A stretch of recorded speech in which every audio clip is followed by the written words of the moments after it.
કેમ ઉજાય છે શક્તિપીઠ અંબાજીમાં ભાદરવી પૂનમનો મેળો? શું છે તેનું ધાર્મિક મહત્વ? ચાલો જાણીએ. દેશના 51 શક્તિપીઠોમાં જેનું સૌથી અગત્યનું સ્થાન છે તે શક્તિપીઠ અંબાજી બનાસકાંઠા જિલ્લામાં આવેલું છે. વિશ્વની સૌથી પ્રાચીન ગીરી માળાઓમાં બિરાજમાન માં શક્તિપીઠમાં માનું હૃદય વસે છે, જેના કારણે વર્ષે લાખો ભક્તો માના દર્શન કરવા માટે અંબાજી આવે છે. જેમાં ભાદરવી પૂનમ નિમિત્તે અંબાના દર્શન કરવાનું વિશેષ મહત્વ છે. લોકો પગપાળા આવીને મા અંબાના દર્શન કરી ધન્યતા અનુભવે છે. કેમ યોજાય છે ભાદરવી પૂનમનો મહામેળો? જાણીએ. ભારતીય પંચાંગ અનુસાર ભાદરવા બાદ આસો મહિનો આવે છે, જેમાં મા આદ્યશક્તિ અને આરાધના માટે 9 દિવસની નવરાત્રિ થાય છે. ભાદરવી પૂનમના મેળાનું ધાર્મિક મહત્વ એ છે કે નવરાત્રિ નિમિત્તે મા અંબાના શક્તિપીઠને ધજા ચડાવી લોકો પોતાના ગામ લઈ જાય છે. જે ઉપરાંત પગપાળા આવીને ગરબો માના દ્વાર સુધી લાવે છે.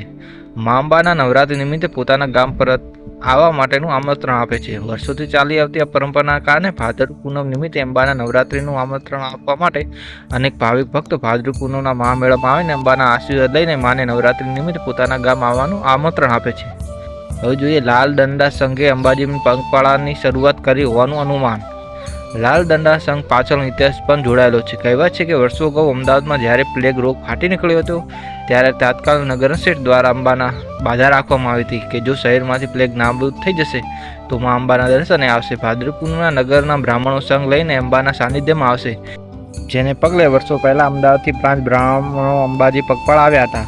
દાંતા રાજવી પરિવાર વર્ષોથી અંબાજી આવતા લાલ દંડા સંઘને તમામ સુવિધા કરી આપે છે. આજે પણ આ પરંપરા અવિરત ચાલુ છે. જ્યારે પણ લાલ દંડા સંઘ દાંતા પહોંચે છે ત્યારે રાજવી પરિવાર દ્વારા તેમનું ભવ્ય સ્વાગત કરવામાં આવે છે. દાંતા રાજવી પરિવારના જૂના મહેલમાં રહેતામાં અંબાના મંદિરની પૂજા કરીને તે બાદ લાલ દંડા સંઘ અંબાજી જવા માટે પ્રસ્થાન કરે છે. જે અંબાજી દેવસ્થાન ટ્રસ્ટના ચેરમેન કમ કલેક્ટર આ લાલ દંડ સંઘનું સ્વાગત કરે છે. જય અંબે.